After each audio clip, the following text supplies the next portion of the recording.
FilmBro98 here. Welcome to my YouTube channel. I'm still setting up my lighting, so I'm sorry if there's too much glare or it looks kind of wonky.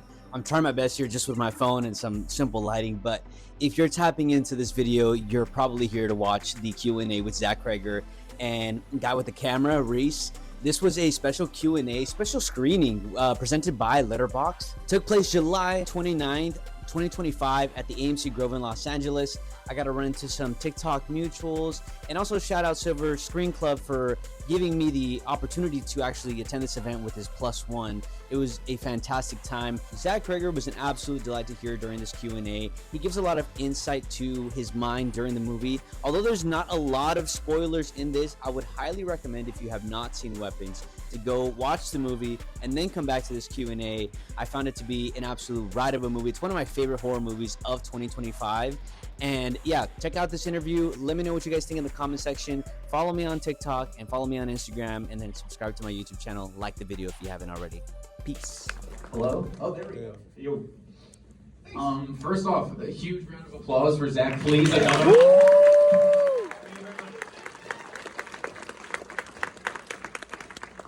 I mean, first off, what the hell, man? This is what a feat. I'm such a big fan of yours. Like after Barbarian, I was just refreshing daily to see what your next thing would be, and I could not be more excited for what you made, and also just like the fact that it is as good as it is after Barbarian is just nuts to me. Thank you so much. Yeah, truly. Thank you very much. I mean, like you set the bar so high for yourself, and you just exceeded it. That's very kind of you.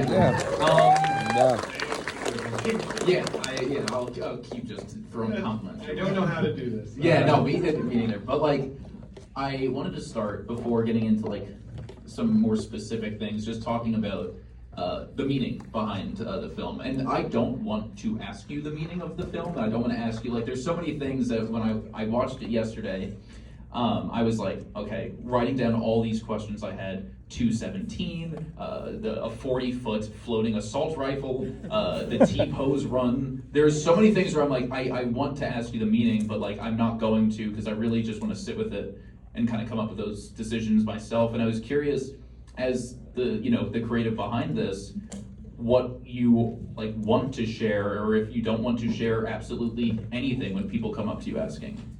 I mean, I like to be an open book, and I generally am very candid about the writing process, but I also feel like at a certain point it's not my movie anymore, and like so much of the process of making a movie is releasing it and letting the audience have their own relationship with it. And if I have to say anything and comment about the meaning, then the movie has failed, and I kind of have to let it be. I have to like let go of the bike and let the kid ride down the street, and just whatever happens, happens. So, I mean, it's not really valuable if I assign meaning to anything in this, I think.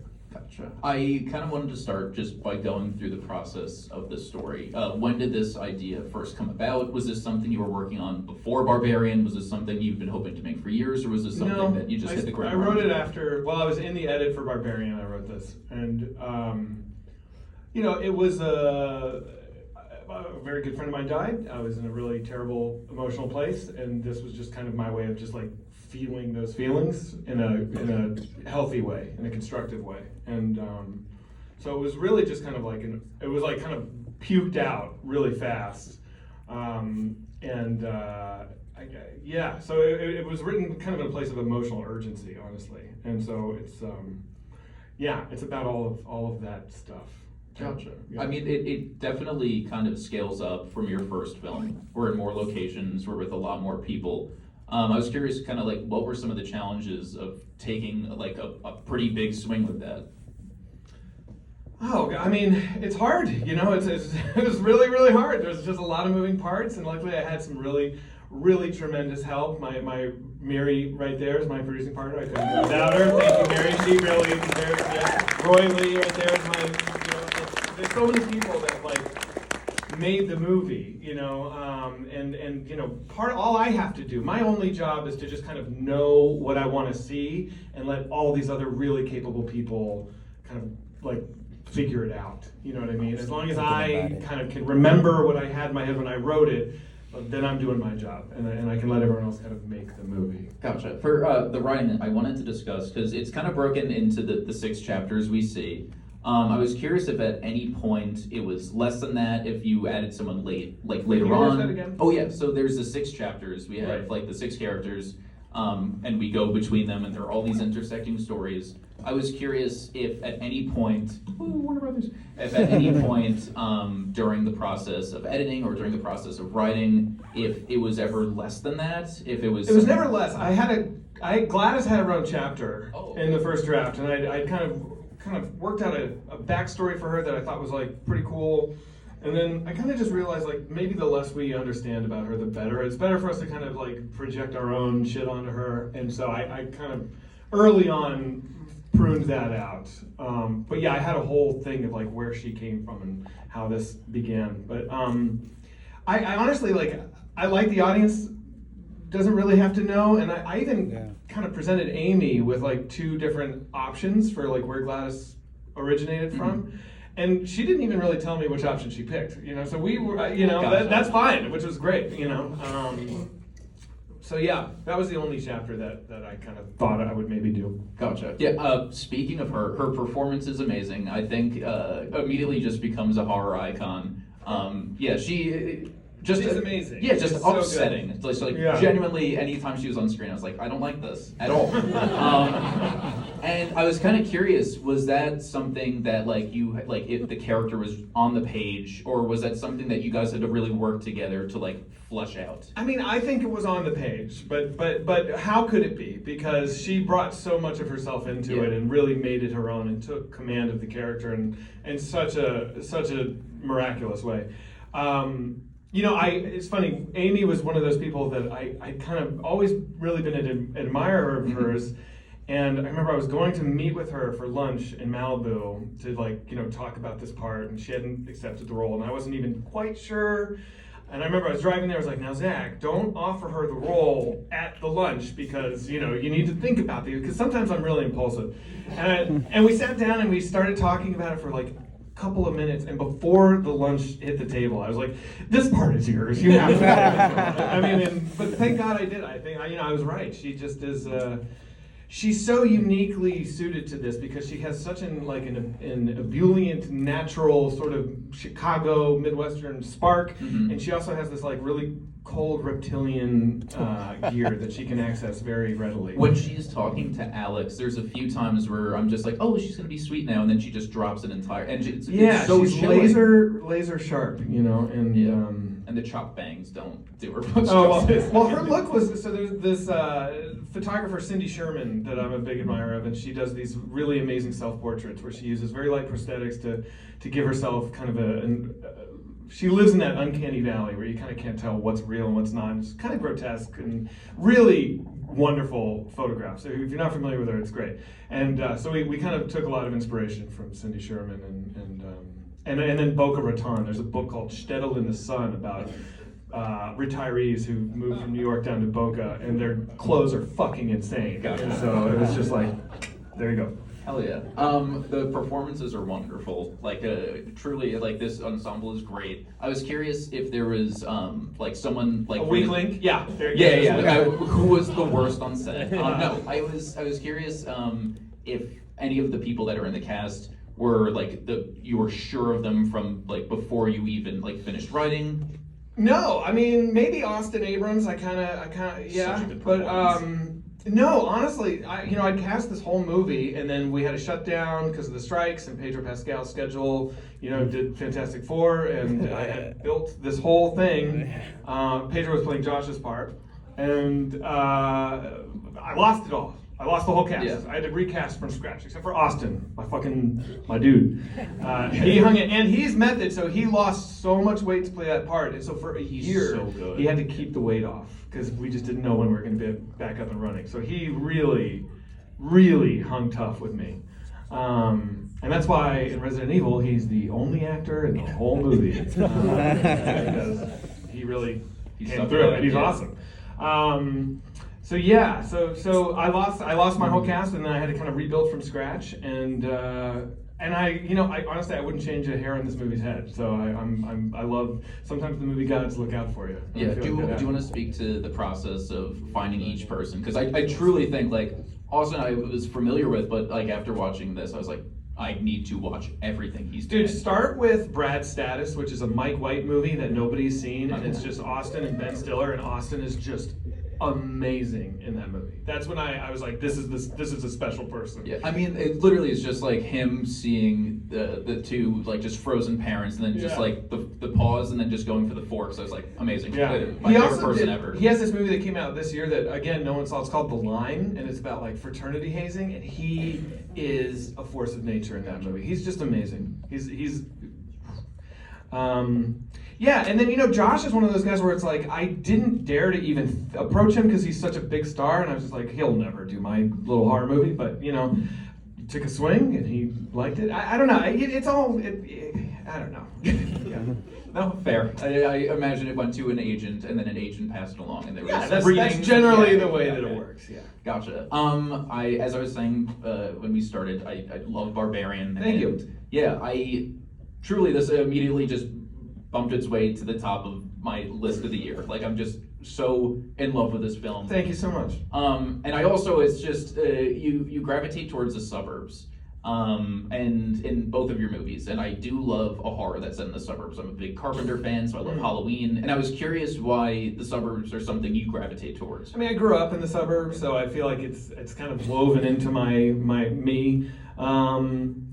And it just felt like the right place for this story. I don't know. It's like I don't think this story would work if these kids lived in New York City. Like, that would be completely there would different. be the Ring doorbell. Yeah, They'd be waiting in an elevator. Yeah.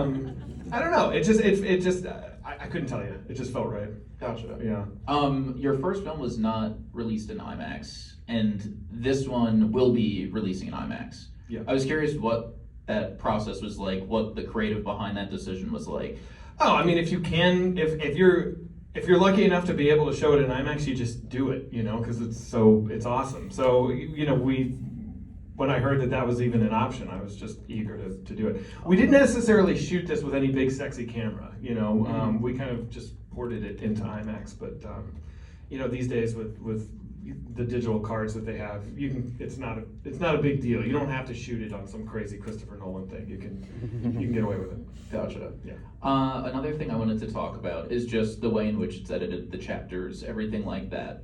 Do you shoot for the edit, or was that something that 100%. I'm kind of like take a page out of the Coen Brothers and the Fincher and the George Miller kind of thing. So, I photo boarded every frame of this movie month before I shot a frame of the movie. So like the way I work is on set I want to have a big postcard or poster board, and I want every shot we're going to get that day is up on the board at the beginning of the day, so anyone can look and see what we're doing in what order, and then when you get the shot, you take it down or you cross it out and you move on. So that's the way I did Barbarian. That's the way I did this, and it just helps me and helps the whole crew to just make the same movie.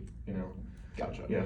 One of my favorite sequences in this film is when you have Alex's mom come out with the shears. It's that one take. I was curious if you just wanted to speak to the production behind that, because I was just like, it's an unbroken 90 seconds. It is the most harrowing thing, and that was the part where I was watching it last night in my hotel room with the lights off, and I paused after that scene to turn on a lamp because I was just like, not doing this tonight. I mean, it's that I don't put a lot of camera moves in my scripts because I hate that when I'm reading a script, but I put that one in. It was very specific in the script from the beginning. When I was writing it, I was imagining exactly that. So on her profile, pivot around, see the door, follow her back to the profile, hand comes in. You always want to. I still would love to do it over because I wish I could go back in time and have Callie, the actress, make a scary face. She's just not making a face, and that's me. I didn't ask her to, but now I'm like, fuck. If I only have her in a seizure, she's walking out, that would be so much creepy. You can't. That's why you shouldn't watch your own movies because it's just all you do is just fuck. And I'm just 30 things in this screening. I was just like, why didn't I just God? So I don't know. Gotcha. That's a fun answer to that question. No, it's exactly what I wanted to hear. Anger at my favorite part. I mean, and I love that scene. Don't get me wrong, I love it. But you can't touch it. There's that that painter who like went to the museum, you know, and he like brought his easel and he like set it up and he started like painting on the wall and he got like arrested, and it's like I so identify with that guy. Anyway. Anyway. Sneak out halfway through to edit. Yeah, exactly. I wanted to talk about some of the iconography, where before seeing the film, I had so many guesses as to what was going to happen, as to what this was going to be about, and like after watching it, obviously got my answers. But I was curious with like the bulging eyes that I feel like have been like driving people insane on the internet of like, oh, what the hell is this? The T pose that like is genuinely just so unsettling. I was curious how you fell on these things. It's all about Jesus Christ, my Lord and Savior, God. The T pose. And the eyes was just like Graves' disease. We just, we looked at a lot of Graves' disease, which is a really fun thing to research. It's fucking disgusting. I'm sorry if anyone has a loved one with Graves' disease. It's a visually striking thing, and so and that was digital. So we did those eyes. That was VFX. Oh, really? Oh, okay. And some of the honestly, some of the arms were also VFX because little kids, don't follow directions. Yeah. But I don't know, it was just in there. I don't know, the idea, just, bulging eyes seemed scary, and kids running like that, it felt like perverse, if they were all running in an unnatural way. And it would just felt like a posture that would make you kind of think about it a little bit harder than if they just ran out. No, it works. I don't like it. I keep going back. I love this movie, but I genuinely, there are so many parts where I'm like, I just don't want to see this. I can't, like the fork stabbing, I'm just like, no, I don't. Yeah. Can't look at that again. Yeah. I kind of just wanted to end with these last two things.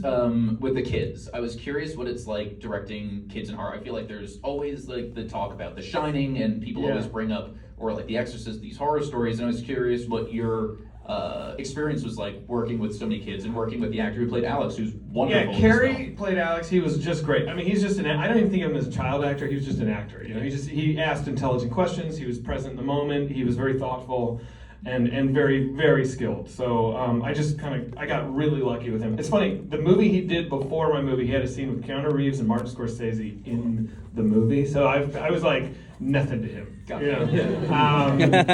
But he's great. And then the other scenes with the 17 kids jumping around and ripping people apart was like, honestly, one of the worst things that's ever happened to me. This is true. For about 3 weeks after we wrapped, me and Larkin, my cinematographer, we both, every night when we fell asleep, I would just be ported back into directing kids to jump through windows and stressing because they wouldn't listen to me, and like, we got to get this shot, and these kids are just the worst. And then I would kind of wake up and be like, you don't have to get the shot. It's over. The movie's over. But then I would like fall back and be like, no, you do have to get it. And it for like weeks. And Larkin had the same experience. This is when we bring out the 17 kids. To, I wouldn't like it. I wouldn't be into it. Yeah. I'll wrap it up. I wanted to, before getting to my last thing, wanted to talk about the witchcraft witch on the van. Without going too much into it, I was curious if, like, for Aunt Gladys, if there was any mythos, any folklore, any other movies, any other stories that you pulled from to build this character. There's two things. There's a song by this band called the Mekons, and it's called Dancing in the Head. And it's a really great song. There's not,